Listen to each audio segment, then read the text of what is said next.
was living in New York City, and I had an apartment that wasn't too much bigger than the stage.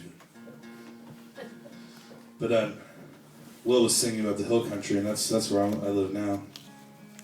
We're down a dirt road, and no one's around, and I play my electric guitar at 3 in the morning, and no one cares, and it's pretty good. And I'm learning a lot about the country, and my grandfather thought it was necessary that I own a gun since I moved out there. He bought me a 22, or gave me a 22 rifle. I don't know anything about guns.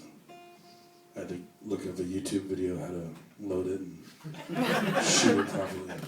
Really ruining my man cred here, but I one morning when I woke up in the morning, I thought it was a perfect day to shoot my gun. My wife was like banging on the window, like, "What the hell are you doing? You're gonna shoot yourself or something?"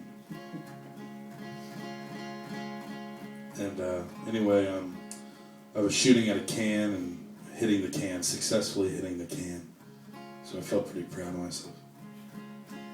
Then a man came down the road in my driveway and walked up and asked if I was shooting at him. I said no. Apparently he was my neighbor. And, it was my first introduction to my neighbor was that he thought I was trying to shoot him. A lot of good stories about that man, and I haven't got to hang out with him yet, but his name is Steve, and he's a man of the country. He lives in hill country. It's very hot in the summer, and he doesn't even have air conditioning. He's the real deal. The song, this is going to go out to Steve.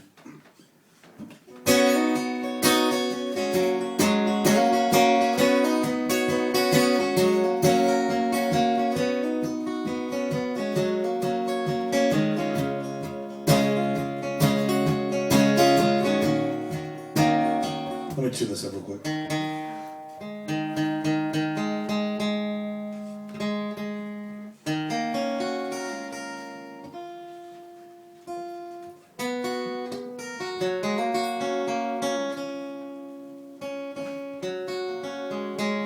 Sometimes when you put a capo on a high fret, it doesn't want to help you out, but we'll get through it.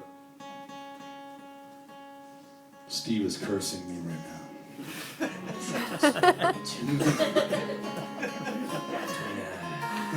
Tuner.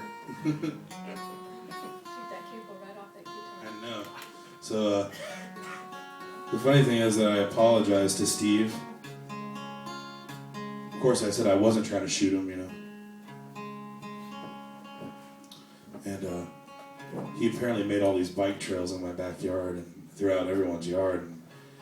And he cuts down trees with like a 2-foot hatchet, and cuts them below the ground and covers them with dirt, you know. So he's the real deal, you know. And he, after we got through that little debacle of me trying to shoot him, he, a couple weeks later, I was exploring the land, and my band was with me, and we were walking around, and out of nowhere, a man appears out of the bushes, and that's kind of scary when you're not expecting it. And sure enough, it was Steve, and I told my friends, I was like, "Oh, don't worry, I know this guy. It's my neighbor, Steve." And he walks up, and I'm like, "Hey, Steve, how are you?" And he was like, "Who the hell are you?" I was like, "I'm the man that tried to shoot you." It was for Steve.